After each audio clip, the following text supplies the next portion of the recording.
Good morning बच्चों। Glow of physics में आप सबका स्वागत है। प्यारे बच्चों, आज का जो हमारा टॉपिक है वो है संधि डायोड में वैद्युत धारा प्रवाह, flow of electric current through junction diode. प्यारे बच्चों, इससे पहले जो है आपने पीएन संधि डायोड के बारे में पढ़ा था बच्चों। तो बच्चों यहाँ पर जो है, जब तक आपने पीएन संधि में, देखिए बच्चों ये पीएन संधि बना रखी है बच्चों, ठीक है। यहाँ पर मैंने आपको बताया था, यहाँ पर क्या होता है, एक आंतरिक वैद्युत क्षेत्र स्थापित होता है बच्चों। कहाँ से ये जो है वैद्युत क्षेत्र कहाँ से स्थापित होगा बच्चों? एन क्षेत्र से पी क्षेत्र की ओर, पहले मैंने बता दिया बच्चों। और यहाँ पर एक पोटेंशियल बैरियर भी उत्पन्न होता है, ये मैंने पहले ही बता दिया बच्चों। अब होता क्या है बच्चों, जब तक आप इस पीएन संधि डायोड को बैटरी द्वारा नहीं जोड़ेंगे तो इसमें कोई जो है धारा प्रवाहित नहीं होगी बच्चों। ये इसलिए होता है कि जब जो है ये वैद्युत क्षेत्र स्थापित होता है, ठीक है बच्चों, ये वैद्युत क्षेत्र जब स्थापित होता है तो हमने क्या बताया था बच्चों, यहाँ पर क्या रहता है बच्चों, यहाँ पर जो है यहाँ पर धनात्मक आयन रहते हैं एन क्षेत्र में। ये देखिए बच्चों, ये धनात्मक आयन रहते हैं। और जो एन क्षेत्र है यहाँ पर क्या रहता है बच्चों, यहाँ ऋणात्मक आयन रहते हैं बच्चों। और इसके कारण क्या होता है, यहाँ पर एक पोटेंशियल बैरियर उत्पन्न होता है, विभव प्राचीर जो मैंने बताया था बच्चों, एक विभव प्राचीर उत्पन्न होता है। ये देखो बैटरी मैंने आपको बनाया है, ये ऋण और ये धन, ये देखो बच्चों, ठीक है बच्चों। एक विभव प्राचीर उत्पन्न हो जाता है, उससे ये आंतरिक वैद्युत क्षेत्र उत्पन्न होता है। और उसके कारण जो है इलेक्ट्रॉन जो है क्षेत्र की विपरीत दिशा में चलते हैं और कोटर क्षेत्र की दिशा में चलते हैं और इनका विसरण रुक जाता है। लेकिन ध्यान देना बच्चों, लेकिन क्या होता है कि कुछ कोटर ऐसे होते हैं कि जिनमें ऊर्जा होती है, वो एन क्षेत्र में चले जाते हैं बच्चों, इस संधि को पार करके चले ही जाते हैं एन क्षेत्र में। और एन क्षेत्र के कुछ इलेक्ट्रॉन जिनमें ऊर्जा होती है, ये देखिए बच्चों, कुछ इलेक्ट्रॉन जिसमें ऊर्जा होती है वो एन क्षेत्र में आ जाते हैं, और कुछ कोटर जिसमें ऊर्जा होती है वो कहाँ चला जाते हैं, पी क्षेत्र में चले जाते हैं, और इसके कारण धारा बहती है। लेकिन जो पी क्षेत्र में अल्पसंख्यक हैं, देखो बच्चों, पी क्षेत्र में थोड़ा समझिए बच्चों, पी क्षेत्र में अल्पसंख्यक क्या है बच्चों, पी क्षेत्र में अल्पसंख्यक इलेक्ट्रॉन। पी क्षेत्र में अल्पसंख्यक क्या है बच्चों, इलेक्ट्रॉन है, यहां तो अल्पसंख्यक इलेक्ट्रॉन है। और एन क्षेत्र में क्या है, अल्पसंख्यक एन क्षेत्र में अल्पसंख्यक क्या है बच्चों, कोटर है। और यहां पर ये जो इंटरनल वैद्युत क्षेत्र है ये इनकी सहायता करता है, ठीक है बच्चों। इलेक्ट्रॉन कहाँ चलेंगे बच्चों, क्षेत्र की, ये यहाँ पर क्या है, पी क्षेत्र में क्या है बच्चों, इलेक्ट्रॉन है, ठीक है बच्चों। और एन क्षेत्र में क्या है बच्चों, कोटर है, उनके द्वारा उत्क्रम धारा बहती है बच्चों, ठीक है बच्चों। क्या बहती है, उत्क्रम धारा। किसके कारण बहती है बच्चों, उत्क्रम धारा किसके कारण बहती है बच्चों, अल्पसंख्यकों के कारण, अल्पसंख्यकों के कारण, ठीक है बच्चों। अब अल्पसंख्यकों के कारण जो विपरीत क्षेत्रों में है उनके कारण जो है उत्क्रम धारा बहती है, ठीक है बच्चों। और जिन कोटरों में ऊर्जा है वो संधि को पार कर गए, इलेक्ट्रॉनों ने भी पार कर दिया, तो उनकी धारा को, अर्थात बहुसंख्यक जो कोटर है उनकी जिनकी ऊर्जा है, और एन क्षेत्र में जो बहुसंख्यक इलेक्ट्रॉन है जिनमें ऊर्जा है, अगर उन्होंने संधि को पार कर दिया तो उनके जो अल्पसंख्यक है उनकी उत्क्रम धारा उनको क्या कर देती थी है, निरस्त कर देती बच्चों, ठीक है बच्चों, निरस्त कर देगी, ठीक है। वो धारा बह रही है लेकिन उत्क्रम धारा उस धारा को निरस्त कर देती है। और क्या हो जाता है, इसमें जो नेट धारा है बिना बैटरी के जोड़े हुए, इसमें जो नेट धारा है वो शून्य हो जाती है, ठीक है बच्चों। क्या हो जाती है, शून्य हो जाती है। मैंने क्या कहा बच्चों कि जब ये डिप्लेशन लेयर बनती है और ये इंटरनल वैद्युत क्षेत्र उत्पन्न होता है तो इसका विसरण तो रुक जाता है, ठीक है बच्चों। लेकिन कुछ इलेक्ट्रॉनों में ऊर्जा होती है वो संधि को पार कर देते हैं, कुछ कोटरों में ऊर्जा होती है वो संधि को पार कर देते हैं और उसके कारण धारा बहने लगती है। लेकिन पी क्षेत्र में जो अल्पसंख्यक हैं और एन क्षेत्र में जो अल्पसंख्यक हैं उनके द्वारा भी उत्क्रम धारा बहती है और वो परस्पर क्या होती, बराबर और विपरीत होती है। वो एक दूसरे को क्या कर देती है, निरस्त कर देती है और उसके बाद इसमें कोई धारा प्रवाह नहीं होता है बच्चों।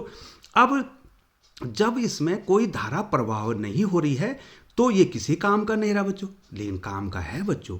अब हम क्या करेंगे बच्चों, इस पीएन संधि की बाइसिंग करेंगे, अर्थात इसको बैटरी को से जोड़ेंगे और बैटरी से जोड़ने पर क्या हो जाएगी, हमको धारा प्राप्त हो जाएगी बच्चों। अब मैं आपको वही बताना चाह रहा हूं, आप इसका स्क्रीनशॉट ले लें और मैं धीरे धीरे ऊपर की ओर बढ़ रहा हूं। अब मैं इसको यहां से नए सिरे की ओर आ रहा हूं बच्चों। अब क्या हो गया, अब क्या हो गया बच्चों, धारा तो नेट धारा 0 होगी। अब संधि डायोड को बाह्य बैटरी से दो प्रकार से जोड़ा जाता है बच्चों। ये बहुत ही ज़्यादा इंपॉर्टेंट है बच्चों, और यदि आप बोर्ड के छात्र हैं तो आपको निश्चित तौर पर ये परीक्षा में पूछा जाएगा और मैं आपको 100% कह सकता हूँ बच्चों कि बहुत इंपॉर्टेंट है और ये आगे के लिए आपको नॉलेज कैरी करेगा बच्चों। संधि डायोड को बाह्य बैटरी के द्वारा दो प्रकार से जोड़ा जाता है बच्चों। एक होता है अग्र अभिनति, या इसको हिंदी में फिर क्या कहा जाता है, अग्रदिशिक, और इंग्लिश में कहा जाता है फॉरवर्ड बाइसिंग, फॉरवर्ड बाइसिंग कहा जाता है बच्चों। और दूसरे, अगर बैटरी को आपने दूसरे ढंग से जोड़ा तो वो हो जाता है उत्क्रम अभिनति, अभिनति या पश्च दिशिक, और इंग्लिश में बोलते हैं रिवर्स बाइसिंग। दो प्रकार से हम अब क्या करते हैं, इस पीएन संधि डायोड पर क्या करते हैं, बैटरी को जोड़ते हैं और हमको धारा प्राप्त होती है बच्चों। तो सबसे पहले मैं फिर ऊपर लिए जा रहा हूं आपको। अब हम फोकस हो जाएंगे बच्चों, तैयार हो जाइए बच्चों। अग्र अभिनति, अग्र अभिनति, फॉरवर्ड बाइसिंग। अब फॉरवर्ड बाइसिंग में क्या होता है, थोड़ा ध्यान देंगे, बहुत आसान है और आपको यदि ज़्यादा डिटेल से जानना नहीं है तो आप इतना ही ध्यान देंगे। हम क्या करते हैं बच्चों, अग्र अभिनति में या फॉरवर्ड बाइसिंग में हम पी क्षेत्र को, जिसमें कि कोटर हैं जिन पर धनावेश है, उसको बैटरी के धन सिरे से जोड़ते हैं बच्चों। ये देखो धन सिरा दिखाई दे रहा है। पी क्षेत्र को बैटरी के धन सिरे से जोड़ते हैं और एन क्षेत्र को, जिसमें कि इलेक्ट्रॉन है जिस पर ऋण आवेश है, उसको बैटरी के ऋण सिरे से जोड़ते हैं। ठीक है बच्चों। जैसे ही हमने ये जोड़ा, बैटरी, बाह्य बैटरी जोड़ने से एक बाह्य वैद्युत क्षेत्र भी स्थापित हो जाएगा बच्चों। ये क्या होगा, धन इलेक्ट्रोड से ऋण इलेक्ट्रोड की ओर होगा। और अंदर का जो वैद्युत क्षेत्र है वो क्या है बच्चों, वो एन से पी की ओर है। और बाहर का वैद्युत क्षेत्र क्या है बच्चों, पी से एन की ओर है। लेकिन यहां पर ये E is greater than EI, ये बहुत ज्यादा होता है बच्चों। ठीक है, तो जब ये ज्यादा होता है तो परिणामी वैद्युत क्षेत्र किधर को जाएगा बच्चों, पी से एन की ओर जाएगा बच्चों। तो उस स्थिति में क्या होता है, जब हमने पी क्षेत्र को बैटरी के धन सिरे से जोड़ रखा है और एन क्षेत्र को बैटरी के ऋण सिरे से जोड़ रखा है, आपको पता है कि पी क्षेत्र में कोटर है धनावेशित और एन क्षेत्र में ऋणात्मक इलेक्ट्रॉन है, तो इन पे प्रतिकर्षण बल लगेगा। ये धन सिरा एक धन कोटर को प्रतिकर्षित करेगा और ये संधि को पार करेगा बच्चों, संधि पे आएगा। ठीक है बच्चों, संधि पे आएगा ये, और ये इलेक्ट्रॉन, ये ऋण सिरा इस इलेक्ट्रॉन को प्रतिकर्षित करेगा, तो ये भी संधि के नजदीक आएगा। और संधि के नजदीक आने पर क्या होगा, इधर देखिए बच्चों, ध्यान देंगे बच्चों आप लोग। यहां पर संधि पर एक कोटर आ गया है, एक इलेक्ट्रॉन आ गया है, दोनों पर बराबर और विपरीत आवेश है, तो ये युग्म एक दूसरे को निरस्त कर देगा बच्चों। अब क्या होगा, जब संधि पर आने पर इलेक्ट्रॉन और कोटर दोनों उदासीन हो गए, माने इनकी कमी होगी, तो क्या होगा, बैटरी के, ये जो बैटरी के धन सिरे की ओर जो पी क्षेत्र है, इसमें एक बॉन्ड टूट जाएगा, एक सहसंयोजक बॉन्ड टूट जाएगा। और जब सहसंयोजक बॉन्ड टूटेगा तो प्यारे बच्चों इसमें क्या होगा बच्चों, एक इलेक्ट्रॉन भी बनेगा और एक रिक्ति भी बनेगी, अर्थात कोटर भी बनेगा।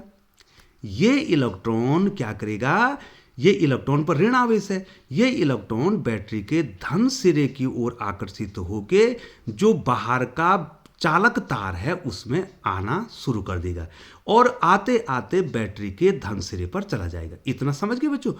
और कोटर जो है पुनः जो है संधि की ओर जाएगा और वहां न्यूट्रलाइज होगा।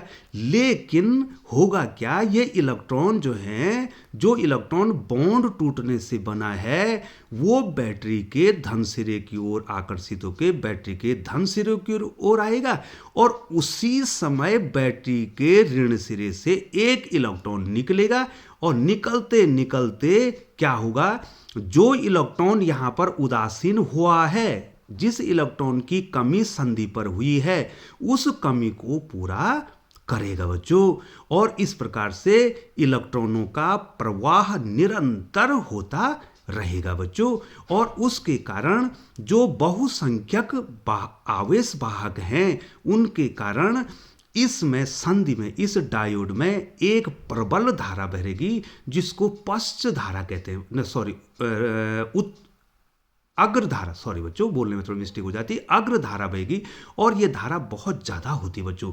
अब क्या होगा बच्चों, मैं आपको बता दूं कि जब जो है ये बाह्य वैद्युत क्षेत्र E इससे बड़ा हो गया तो नेट वैद्युत क्षेत्र जो है P से N की ओर है। तो जब ये कोटर संधि की ओर भागेंगे और ये इलेक्ट्रॉन भी संधि की ओर भागेंगे तो ये डिप्लेशन लेयर जो है अवक्षय परत ये पतली हो जाएगी बच्चों। और जब ये पतली होगी तो ये कम प्रतिरोध लगाएगी बच्चों। क्या करेगी बच्चों, कम प्रतिरोध लगाएगी। डिप्लेशन लेयर पतली होने का मतलब ये कम प्रतिरोध लगाएगा इलेक्ट्रॉनों के मार्ग में।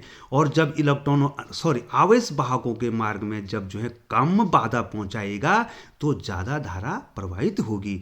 तो आपको ये कंपटीशन में पूछा जाता है कि अग्र अभिनीति में डिप्लेशन लेयर की चौड़ाई कितनी होती है बच्चों, कम होती है बच्चों, क्योंकि बार बार जब जो है वो संधि से आर पार जाएंगे तो वो लेयर स्वाभाविक रूप से क्या हो जाएगी बच्चों, पतली हो जाएगी और वो आवेश वाहकों को आने जाने देगी। और डिप्लेशन लेयर की जो चौड़ाई है उसका कम होना का मतलब है कि प्रतिरोध कम हो रहा है, आवेश वाहकों के मार्ग में कम प्रतिरोध लग रहा है बच्चों। ठीक है बच्चों, तो ये एक चालक की भांति व्यवहार करेगा। जो आपका संधि है ये किसके समान व्यवहार करेगी बच्चों, चालक के समान, क्योंकि चालक का प्रतिरोध क्या होता है, कम होता है। ठीक है बच्चों, तो बच्चों ये आपको आ गया बच्चों। ठीक है बच्चों, तो अग्र अभिनीति में एक बार फिर बोल दें बच्चों, अग्र अभिनीति में हम क्या करते हैं, पी एन संधि के पी क्षेत्र को जिसमें कि कोटर हैं बैटरी के धन सिरे से जोड़ते हैं और एन क्षेत्र को जिसमें कि इलेक्ट्रॉन हैं उसको बैटरी के ऋण सिरे से जोड़ते हैं। जैसे ही हम बैटरी जोड़ते हैं तो एक बाह्य वैद्युत क्षेत्र उत्पन्न हो जाता है जो कि प्रबल होता है, आंतरिक वैद्युत क्षेत्र की दिशा के विपरीत होता है और परिणामी वैद्युत क्षेत्र बाह्य क्षेत्र में आ जाता है। इसके कारण क्या होता है बच्चों, कोटर पर जो है चूंकि धन सिरा से कोटर जुड़े हैं तो कोटर पर भी जो है बल लगता है, प्रतिकर्षण बल, और इलेक्ट्रॉन पर भी प्रतिकर्षण बल लगता है। दोनों संधि की ओर भागते हैं। जब संधि की ओर भागते हैं तो ये युग्म अर्थात ये कोटर और ये इलेक्ट्रॉन एक दूसरे को उदासीन कर देते हैं बच्चों। कोटर की कमी हो जाती है, इलेक्ट्रॉन की कमी हो जाती है और पी क्षेत्र में अर्थात बैटरी के धन सिरे की ओर एक संयोजक बॉन्ड टूट जाता है। और जब ये संयोजक बॉन्ड टूटता है तो एक इलेक्ट्रॉन भी मुक्त होता है और एक रिक्ति भी बन जाती है और इलेक्ट्रॉन जो है धन सिरे की ओर चालक तार में आ जाता है और बैटरी के धन सिरे की ओर चला जाता है। उसी समय कोटर जो है आपके संधि की ओर चला जाता है। जिस समय जो है इलेक्ट्रॉन बैटरी के धन सिरे की ओर आया है उसी समय ऋण सिरे से एक इलेक्ट्रॉन आता है और जो इलेक्ट्रॉन संधि पर विलुप्त हो चुका है उसकी कमी को पूरा कर देता है। इस प्रकार से अग्र अभिनीति में बहुसंख्यक जो आवेश वाहक हैं उसके कारण एक प्रबल अग्रधारा बहती है और पीएन अग्र अभिनीति में जो संधि है उसकी डिप्लेशन लेयर जो है बार बार इलेक्ट्रॉन और होल के टकराने के कारण पतली हो जाती है और पतली डिप्लेशन लेयर का मतलब होता है कम प्रतिरोध। इसका मतलब अग्र अभिनीति में डिप्लेशन लेयर जो है संधि अर्थात ये संधि जो है एक चालक की भांति व्यवहार करेगी और इसमें धारा का निरंतर प्रवाह बना रहेगा बच्चों। तो बच्चों पूरी आशा करता हूं कि आप इसको समझ गए होंगे और अगली वीडियोज में जो है आपको उत्क्रम अभिनीति के साथ साथ मैंने एवलांस भंजन भी पढ़ाना है बच्चों। ठीक है बच्चों, एवलांस भंजन पढ़ाना है जिसमें जेनर डायोड काम आता है। तो प्यारे बच्चों, यदि आप चैनल पर बने हुए हैं तो चैनल को सब्सक्राइब कर दें, बेल आइकन को प्रेस करते हुए नोटिफिकेशन ऑन कर दें ताकि समय समय पर आपको उपयोगी वीडियो मिलते रहें। और चूंकि जो है आप हमारे चैनल पर लगातार बने हुए हैं इसलिए आपको बहुत बहुत धन्यवाद। और इसी प्रकार से चैनल का जिस प्रकार से नाम है ग्लो ऑफ फिजिक्स, आप हमारे चैनल को ग्लो करते रहिए, अपना प्यार और दुलार इसको देते रहिए जिससे कि जो है ये हमारा चैनल जो है बहुत सारे बच्चों तक पहुँचे और उनको फ़ायदा हो। इसी आशा और विश्वास के साथ मिलेंगे आपसे नेक्स्ट वीडियो जिसमें कि आपको उत्क्रम अभिनीति बताना है और एवलांस भंजन बताना है, एवलांस ब्रेकडाउन बताना है बच्चों। Please don't miss this video. ठीक है बच्चों, इस वीडियो को आपको मिस नहीं करना है क्योंकि आपको काफ़ी सारा लॉजिक मैंने इसमें देना है। पुनः जो है चैनल पर बने रहने के लिए आपको एक बार पुनः धन्यवाद और इसी आशा और विश्वास के साथ कि आप अपना स्वास्थ्य का ध्यान रखेंगे और अपनी पढ़ाई को निरंतर जारी रखेंगे। और पुनः जो है एक बार आपका धन्यवाद।